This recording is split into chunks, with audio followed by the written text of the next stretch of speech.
Hi. Hi. Hello. Hello, Paul. Welcome to Tangents, a podcast from Coin Center. I am Robin Weisman, Senior Policy Counsel at Coin Center, and today I will be your host. And I am very fortunate to be joined by Paul Balzano, who is Senior Professional Staff to the House Agriculture Committee, Republican side. Did I get that right, Paul? Yeah, that's close enough. Is that close enough? That's more introduction than I ever give myself. So, well, thank you. You're welcome. So we are here today to talk about how a bill becomes a bill. A lot of people know generally how a bill becomes a law, sort of the legislative process that happens once a bill is introduced. But one thing we work on a lot at Coin Center, and I don't think a lot of people know, is the process of how an idea goes from being an idea to being an actual piece of legislation. So at Coin Center, we are fortunate to work with members of Congress to advance our priorities. We educate members of Congress and their staff about decentralized cryptocurrencies. And in that process, sometimes a member will have a proposal that they're interested in advancing. And that can take several forms. Sometimes it's as simple as a letter to an agency that's drafted by a member of Congress and perhaps other members join in, like we had seen on some tax issues recently this year. Other times, a member decides to have a hearing on a topic, and other times, a member decides that they have an idea that they'd actually like to introduce into a bill with the opportunity for that bill to become a law. And in our work, we get to meet all kinds of really interesting and creative and great people. And so I thought it would be a great idea for today's podcast to highlight one of our favorites, and that is you, Paul. So thank you for coming. Before we get into the whole process and why we're talking about it today, can you just talk for a few minutes about how you came to work on the Hill, like your background and how you came to have this awesome job? I do have an awesome job, maybe the best job I've ever had. So I have a really kind of a boring, very typical route to the Hill. After college, I followed some friends down. I basically moved down to DC with half a dozen of my college friends. We all got internships, and the office I worked in was my hometown member, a guy named Sherry Bullard. And he was a great boss. He gave me a job, and then he promptly retired. And then I got a job with Mike Conaway, who's my current boss, and I worked for him for, I think, 13 or 14 years now, a long time. Wow. That's a long time. It is a long time. He's a good boss, and he kept giving me new and novel things to do. So what was your first role working for Mr. Conaway? Were you? We should note, just to pause for a second, that you work on the committee. You are staff to the committee. Yes, ma'am. Mr. Conaway also has a personal office where he has staff that staffs him on issues that are not related to the committee. So did you start off working on the committee, or did you start off working? I started in his personal office. It was his start of his second term. So he was a member of the Ag Committee, but way too junior to have a leadership role yet. So I started as his legislative correspondent, which is the person that writes all the letters, which it may be the hardest job on Capitol Hill. Mail is unending. Yes. Every day there's more and more letters and emails to respond to. But it's a great job because you learn a lot. You get to talk about and think about every issue that Congress is thinking about. And then I became a legislative assistant, which is sort of the next step up. And you get to have a policy portfolio and start to work on issues and keep track of legislation and meet with constituents and other folks that come into the office to talk about legislative issues. Eventually, I became the legislative director, which is like the senior legislative person in the office. And then when Mr. Conaway became chairman, I moved with him over to the Ag Committee to handle the financial services portfolio at the Ag Committee, which covers, we have jurisdiction over derivatives markets and commodity markets in the United States. So I came over to do that work. That's very interesting. A meteoric rise over 13 years. It was maybe not quite as meteoric as Alex Sternhill. I think I was still in college when he was a legislative director, but I did okay. I can't complain. He definitely had a very storied and famed run on the Hill. And that's very nice. You and Alex share that. I think your positions working on committee staff were probably your favorite job. And I think Alex loves his job today, but I know that that was probably one of his all-time career highlights. Very fun job. Okay, shout out to Alex. Hey.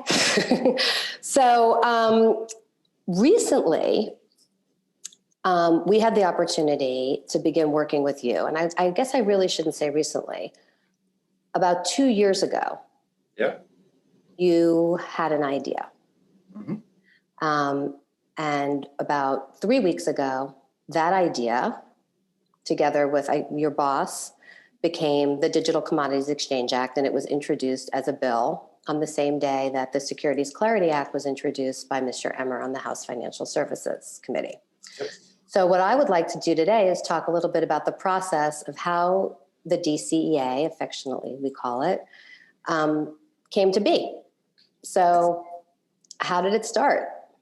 A lot of conversations with a lot of people. The committee has jurisdiction over the CFTC, and at some point along the way, we decided, well, not we, but courts and the commission and the SEC sort of looked at Bitcoin and decided that it really looked a lot more like a commodity than a security, which I'm sure everybody is relatively familiar with that's an ongoing conversation in the crypto space.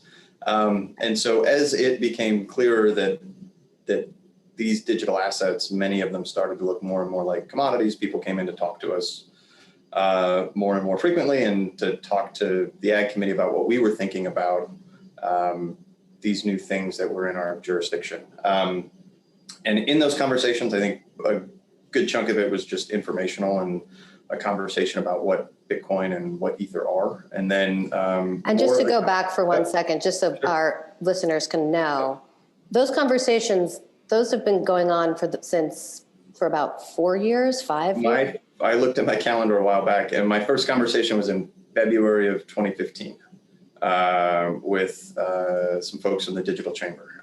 Came in to just introduce the topic and start to talk to us. But along the way, the next sort of topic conversation after the introduction was sort of, these are some of the problems that we see. And so that really began the conversation about, is there a legislative, having the conversation about where the regulatory regime failed and sort of falls down and isn't clear is sort of where we started on thinking about what would be a better regulatory regime. And so it starts way back there about where the holes are and where the gaps are. Eventually we had a hearing at the committee, and then eventually we pulled some ideas together about the things that we thought were missing in the regulatory structure and tried to put them on paper. And then we eventually came to you guys and some other folks and started talking about all the ways in which the ideas on paper needed to be worked on a little bit more. Yeah, so let's unpack that process a little. So you put pen to paper. Your boss and you had some ideas about how you wanted to approach this issue and ways that it can be fixed. And when you start that process obviously starts between a conversation coming out of the hearings and all the other things that you've learned between you and your boss. But then it takes a lot more than just you and your boss to get a bill to the point where it becomes a bill. Yeah. So you start off, and you were saying that, you began conversations with others. So how do you start those conversations? Do you reach out to people and say, hey, I'm thinking about this idea, or do you wait for people to come to you? How does that happen? In the case of the DCEA, it was a lot of conversations just in between meetings and over phone calls. And, there are lots of really smart and thoughtful people in the crypto space and in sort of the derivative space that kind of cross over into the crypto space that just a lot of offline conversations that happen in between other things that we're working on and just picking people's brains here and there until you have an idea that is coherent. Right. And I should mention that it's funny you say that, like in your spare time, there's a lot of other issues that the committee tackles that are not cryptocurrency related, Yeah. shockingly. And so the fact that you were able to take the time to dive in and to learn these issues and to be so thoughtful about them is something I think that we all appreciate. Your boss took the time to sit down, I know, with many people and really educate himself and learn all the ins and outs in order to start this process. So one thing at the beginning is, so you, as you said before, you are a staffer on the Committee on Agriculture that has jurisdiction over the Commodities and Future Trading Commission. So when you're starting to think about this, do you think about how much does the jurisdiction of your committee come into play? And this is a leading question in terms of how you think about how you're going to write the bill, because a lot of these issues are also part of the jurisdiction of the Financial Services Committee, and that some of these things are also securities. Yeah, absolutely. I mean, it's important. I think as you develop a piece of legislation, you want to be able to control it to a certain extent, right? And every time it sort of slips into another committee's jurisdiction, there's a whole other group of people that get to open it up and make changes to it and tinker with it in ways that may not be what you were hoping for. So certainly, I think that's a big part of it. You know, as we think about it, we obviously recognize that the House Ag Committee doesn't necessarily get to act alone, right? Eventually, the whole House is going to vote on something, I hope. And certainly, the folks from the Financial Services Committee have a lot of useful and valuable opinions, and you don't want to say they have nothing to say here. And so, but yeah, I mean, ideally, we would like to introduce a bill that the House Ag Committee gets to work on and gets to sort of have the final say of.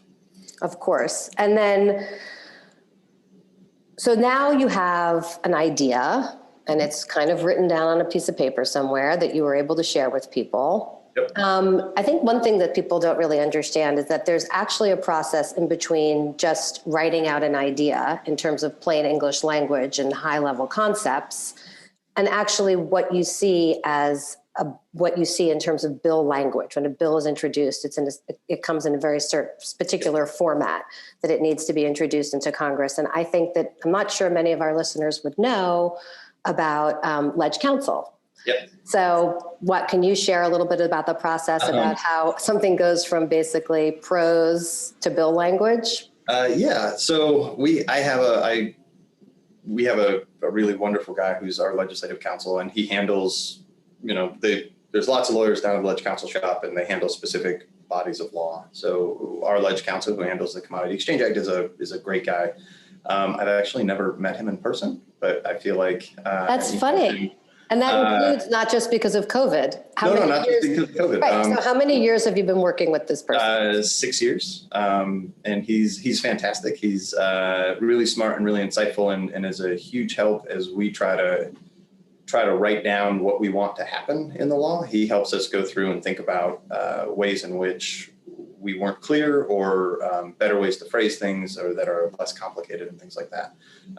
But yeah, so we draft something and send it to him, and he sends us something back, or more often than not sends me back a lot of questions that we have to go through and answer, and sort of think through what our intent is and how we want the words on the page to look, so that other people who read them after we're done with them, the regulators and lawyers and courts and things like that, understand our meaning. Because that's the devil's always in details, but that's where the rubber really meets the road, right? If we're not clear, right, then regulators don't necessarily know what we want them to do.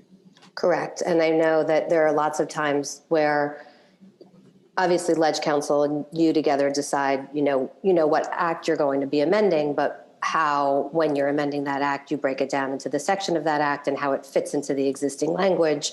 And this sounds very arcane, but like where a comma goes, where a period goes, where a semicolon goes, if it's an and or an or, these things have tremendous implications going forward. So the process can be very long.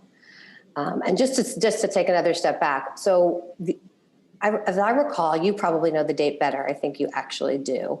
From the time that you had the idea, this particular idea that became the DCEA. When was that? I have I have a rough outline from early 2018. Okay.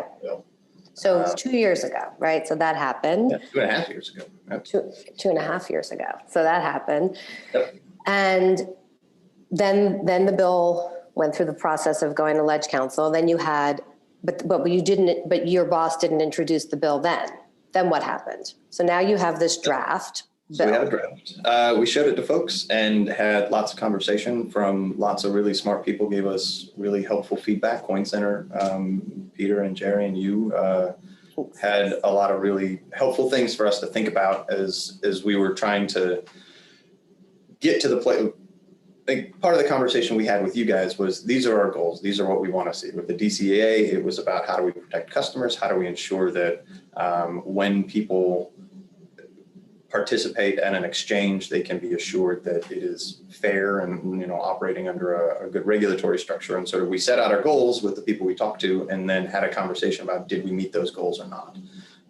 Then we take all that feedback and rewrite the bill, take it back to Ledge Council. Ledge Council asks more questions. We come up with a draft, show it to more people, and, you know, rinse and repeat a lot. The final draft number on the bill, on the draft bill before it became a final?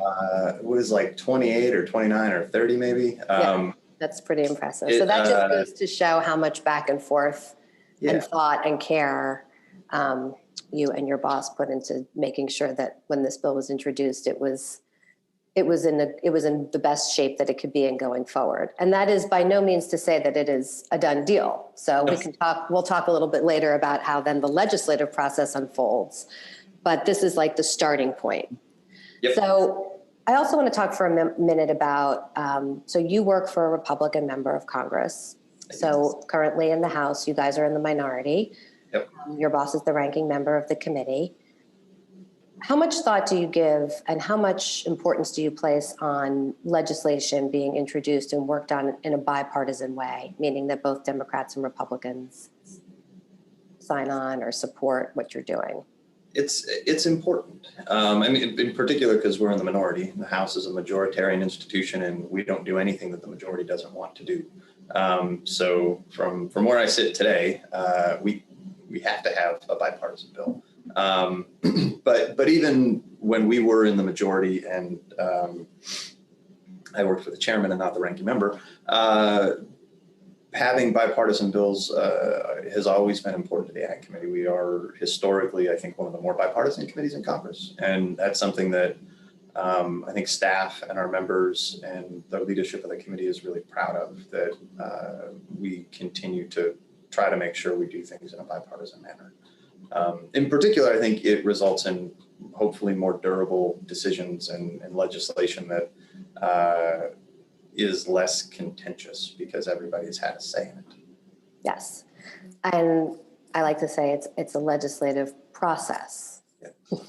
Because it is a process that involves a lot of communication and a lot of going back and forth and a lot of compromise. And I know that you have had many conversations, you and your boss have had many conversations across the aisle with Democratic members and their staff about how to support this bill and what maybe could happen in order to get them to support this bill. And so, and personally, having been a lobbyist for a really long time, I think that the best way to go about that, to go about getting a good end result, is to have a bipartisan process. So I really think that that is great for you.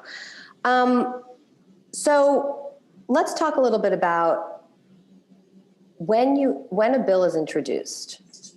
Obviously, the ultimate goal is that it will become law. That's the hope, that's the reasoning, that's the rationale for why you're doing this. Sometimes no. I mean, sometimes people just introduce things to be able to say they talked about stuff. Here, though, in this case, it is very much the goal. Right. Signed into law. But along the way, so I think there's a lot of talk sometimes about, well, this bill's introduced, but it has no chance of passing. This bill has no chance of going anywhere. We are at the end. We are in the second session of this Congress, and we have an election coming up. Maybe some people have heard about that. But in terms of the institution, what will happen is that this Congress will come to a close. And when this Congress comes to a close, all the bills that were introduced in this Congress basically go away. Yep. And when the new Congress convenes in January, all bills need to be either reintroduced or new bills are introduced. And so how much thought did you give over the past couple of years to the clock? Like, how much time was left on the clock in this Congress? Was it a factor for you in thinking about when you might introduce this bill? Yeah. Yes and no. I think ideally this process would have happened much faster, and we would have needed less revisions, and we would have had it introduced maybe early this year rather than late this year. But I should also footnote COVID. Right. Yeah. I mean, there are a lot of reasons why we didn't get there, and in part also because I think it's important to my boss that we introduce a bill that when it's ready, right? We sort of not pay too much attention to the clock and all that. That's the kind of direction I get. We introduced it this fall, and I think pushed really hard this fall to get it done and get it to a place where it was ready, in part because Mr. Conaway is retiring, and so he wanted to be able to get his thoughts on paper and get them introduced before he left. And two, I think just mechanically, we've had a lot of really good discussions with a lot of very smart people who have been hugely helpful in helping us think through things. But that's not the full universe of people that need to think about the bill. And so at some point, we and me were sort of at the end of our ability to tinker and go back and forth and talk to folks, and it needed to be public so that other people could see it and other people could think about it and tinker with it. And this was, I think, a good opportunity to be able to do that. We're at the end of the year, and people will have a couple of months to look at it and hopefully reflect on it and communicate back to us. And eventually it'll get reintroduced next year, and we'll be able to take that feedback into account. Yeah, I think that's great. I mean, from our perspective, and just this bill and other bills, it is important once they get introduced to have a full and open discussion of them and have other people be able to give their input, because that's how things get better. So at the same time that you were working on this bill, Mr. Emmer was also working on the Securities Clarity Act. And I know that there might have been some conversations going on between the two of you. I could not have imagined that 2 years ago or a year and a half ago, when you were both Mr. Conaway and Mr. Emmer were thinking about introducing these bills, they do relate to each other, that they would both actually end up being introduced on the same day. So can you share a little of the behind the scene process without divulging too much? It wasn't a coincidence. They were introduced on the same day. So Mr. Emmer has a great guy who works for him, Landon, who I know you know very well, who was extraordinarily helpful to me in just thinking through bits and pieces of our bill and what we were thinking about. But ultimately, I think as we both sort of moved through our process, it kind of became clear they were going to be ready about the same time. And so it made sense to us to introduce them on the same day so that they could be sort of talked about in context, because they do relate to one another. And I think it is helpful to think about them in context of one another. And what Mr. Emmer's bill does is sort of carve out from the definition of security certain assets that are objects of investment contracts, I think is the thought. I can't remember what they call them in the act, but what our bill does is then says for some of those assets, which are digital commodities, this is the regulatory structure that they will be subject to now. And so in that way, they are one builds upon the other. And I say that because I think it is amazing that both bills got to fruition and both members were able to introduce the bills with the amazing work of you and Landon behind them. But also because that's another layer of coordination that I don't think that people understand happens as in terms of the process of thinking about bills. It's not just the Digital Commodities Exchange Act. It's the Digital Commodities Exchange Act in the context of what might be happening over on the House Financial Services Committee. And so I think that the fullness of those discussions is something that I know I appreciate, and I think a lot of other people appreciate. And if nobody understands that they're happening, then I hope they do now. So moving forward, like as you said, your boss is retiring, so he will not be coming back in the next Congress.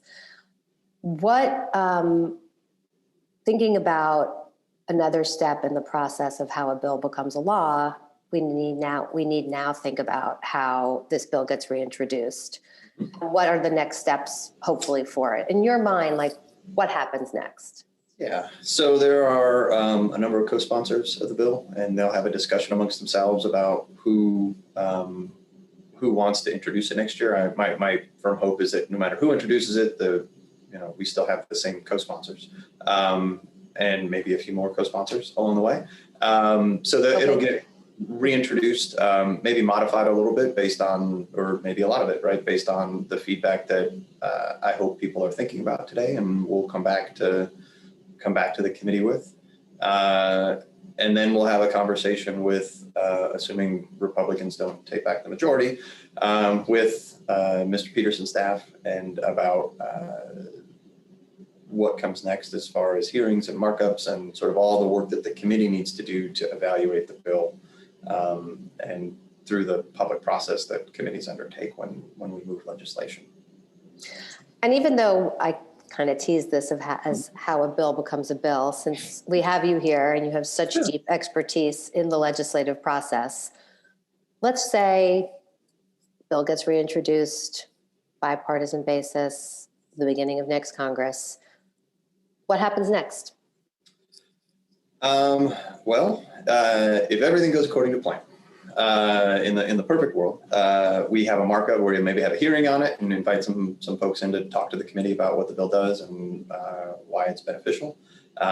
We have a markup on it in which members of the committee consider the legislative text and have the opportunity to offer amendments, and then the committee reports the bill out, hopefully favorably.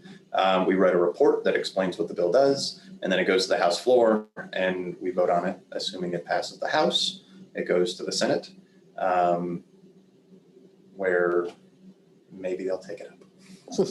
Yes. So it is a very long process, and it is a very detailed process. And it is the substance of what makes up most of your day, working on not just, this bill, we're talking about this bill, but it's really, as a staffer on the Hill, the work that you do, I think is really interesting. And I really appreciate all the effort and the thought that you put behind it. So moving on a little bit, but what are the favorite, let's start with what are the most challenging parts of your job? That's a good question. I think what I don't have answers is, like, we work in a pretty fast-paced place some days. Some days it's very slow. But when we need answers, people want answers yesterday. And so I think the hardest part is when you're sort of faced with a new issue or a new set of problems that you don't have answers to, and people are looking at you, asking you for answers. That part can be a little frustrating, just trying to stay ahead of people's needs for information. And then, meetings sometimes are terrible.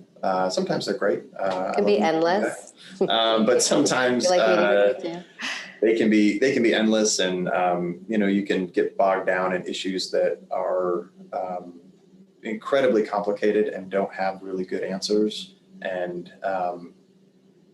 you can see where the system is failing and sometimes not be able to affect change. And that's really deeply frustrating, is seeing problems and knowing them and understanding them and not being able to solve them. Yeah. I can think of a few issues that are not crypto specific, but related to that. I'm sure the list might not be very short. It might actually be kind of long, actually. So, okay, then on the flip side, what's the best part of your job? When you walk into the building every day, are you like, wow? Well, I get to learn interesting things every day, which I really like. So crypto, I guess, maybe is a really good example. you wouldn't think the Ag Committee would have anything to talk about here with respect to crypto. It turns out we have a lot to talk about. And it is through I don't even want to say historical accident, but through history, right? We have this jurisdiction and this is a part of our jurisdiction. And so it's a really fun thing to be able to talk about. For me personally, right? Like I've always been interested in technology, and it's been a neat, really surprising thing for me to be able to work on. I did not come to the committee to work on crypto, but yet it wound up in my lap, and I'm really happy that it did. But then there's a number of things like that where we get to think about and talk about really interesting things all day long that you wouldn't necessarily have known about had you not been in the job. Well, we're really happy you're in the job, and we think you do a really great job, and we appreciate the work that you do, and also I would say just generally the work of so many. Like you're not a stand-in, but you're here, and I'm talking to you. But we work with so many members of Congress and so many staffers, and it's always interesting, and it's always a huge pleasure to work with you.